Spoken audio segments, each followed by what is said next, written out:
Up with two small business owners I met on the road in the last couple weeks. And the first was a very entrepreneurial woman named Pilar Guzman Zavala. And she's in Florida, Miami. And Tim Eichinger, who is in Wisconsin. They have different businesses and live in different places, but both share the same message with me when I spoke to them on the road. And that was American small businesses are hurting badly, and they need help now.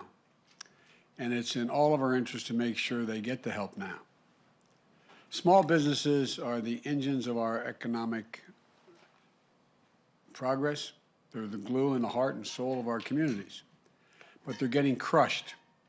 Since the beginning of this pandemic, 400,000 small businesses have closed, 400,000, and millions more are hanging by a thread. It's hurting Black, Latino, and Asian American communities the hardest. Walk down any main street and you see it. Empty storefronts, goodbye signs hanging in the windows. Maybe it's the pizza place you used to take your family to dinner, or the hardware store that always had the tool you needed. It's the mom and pop shop that's sponsored by, that is supported by the community, and then in turn, they support the community. They sponsor Little League teams, the barber shop with the first dollar bill that he or she earned still taped to the wall, along with a picture of their kids who are now in college.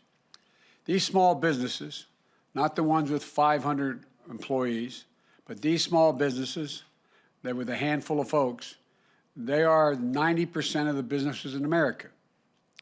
But when the Paycheck Protection Program was passed, a lot of these mom and pop businesses got muscled out of the way by bigger companies who jumped in front of the line.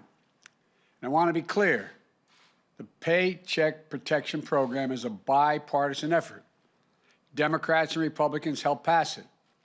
But Democrats and Republicans have also voiced concerns about improving it. With their input, that's what we're doing in our administration, improving it. In the last month, we've increased the share of funding for small businesses with fewer than 10 employees by nearly 60%. For businesses in rural communities, the share of funding is up nearly 30% since we came to office. And the share of funding distributed through banks that traditionally help minority-owned businesses is up more than 40%. And today, I'm announcing additional changes to the PPP program that will make sure we look out for the mom and pop businesses even more than we already have.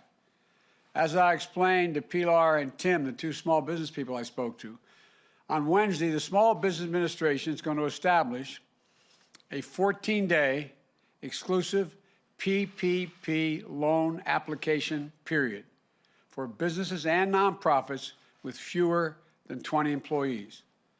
People can go out and find how to get a hold of these loans. People can find out more at the SBA.gov. Small Business Administration will also remove barriers that have stopped many businesses from being able to apply for these loans. For example, we're making it so that a student loan default or a non-fraud related criminal record does not prohibit someone from applying for the program. We're also making it easier for those one-person businesses, like the home repair contractors, beauticians, small independent retailers, to secure forgivable PPP loans. At the same time, we're increasing access by increasing oversight. I invite any inspector general in this program with jurisdiction over this program to closely look at these loans and publicly report on any issues they uncover inconsistent with what I'm saying today. We will ensure every dollar is spent well. These changes will bring much needed, long overdue to help to small businesses who really need help staying open, maintaining jobs, and making ends meet. And this is a starting point, not the ending point.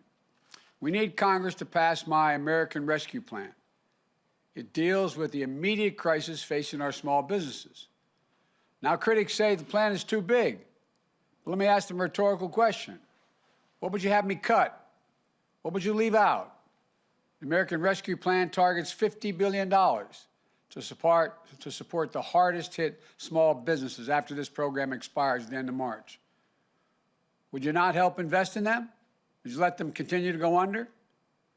Would you leave them out again, like the previous administration did?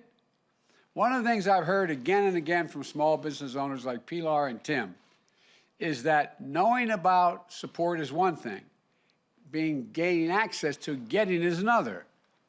That's why we proposed $175 million to bring community organizations in to serve as navigators who will help them through this process of application. We would also establish a hotline with help available in multiple languages so folks can pick up a phone and get the help they need to stay open and serve their community. Again, the critics, it's too big. Should we stop spending money on them? Do we not want a return on the investment that we make in these businesses to be able to stay open and thrive and pay back? Why would we not want to make sure small businesses who lack teams of lawyers, bankers, and accountants have an advocate, someone they can rely on to direct them to help that's there for them now, will be there for them? The American Rescue Plan is a rescue plan for America's small businesses and America's mainstream businesses. And we need Congress to pass it right away. I'm grateful to the Senate and the House for moving so quickly. And I want to make it clear, I'm prepared to hear ideas about how to make the American Rescue Plan better and cheaper. But we have to make clear who we're helping and who it would hurt. I always try to help people like Tim and Pilar and all the country's small businesses and families, the workers, the communities that depend on them to survive, recover, and grow.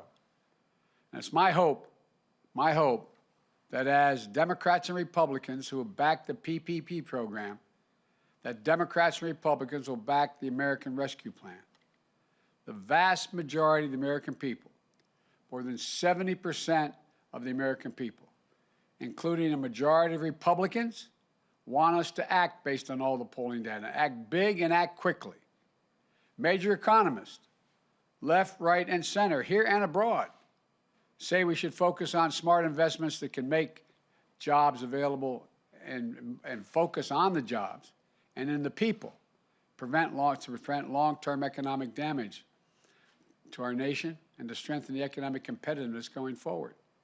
In fact, an analysis by Wall Street's firm Moody's estimates that if we pass my American Rescue Plan, the economy will create 7 million jobs this year. This year. We've also been in constant contact with the mayors and governors, county officials, members of Congress of both parties in every state. That includes a letter, I might add, from more than 400 mayors from big and small cities, Democrat and Republican. They agree we have to act and act now. They understand we're not going to get our economy back in shape and the millions of people back to work until we beat this virus. Getting our economy back means bringing our small businesses back. And that's what we're going to do. That's what I'm doing today. We're going to focus. The program ends at the end of March, but for the next 2 weeks, the only folks who can apply for that PPP money are businesses with fewer than 20 employees.